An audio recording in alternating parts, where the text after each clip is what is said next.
اعوذ باللہ من الشیطان الرجیم، بسم اللہ الرحمن الرحیم۔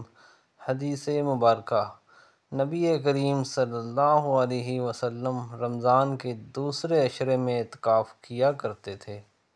ایک سال آپ صلی اللہ علیہ وآلہ وسلم نے انہی دنوں میں اعتکاف کیا، اور جب 21ویں تاریخ کی رات آئی، یہ وہ رات ہے جس کی صبح کو آپ صلی اللہ علیہ وآلہ وسلم اعتکاف سے باہر آ جاتے تھے، تو آپ صلی اللہ علیہ وآلہ وسلم نے فرمایا کہ جس نے میرے ساتھ اعتکاف کیا ہو وہ اب آخری عشرے میں ہی اعتکاف کرے۔ مجھے یہ رات خواب میں دکھائی گئی، لیکن پھر بھلا دی گئی۔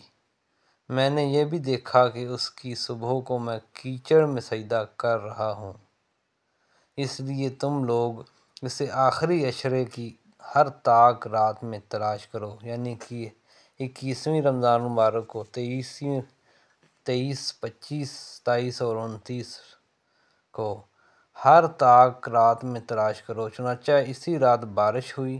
مسجد کی چھت چونکہ کھجور کی شاخ سے بنی ہوئی تھی، اس لیے ٹپکنے لگی، اور خود میں نے اپنی آنکھوں سے دیکھا کہ 21ویں کی صبح کو رسول اللہ صلی اللہ علیہ وآلہ وسلم کی پیشانی مبارک پر کیچڑ لگی ہوئی تھی۔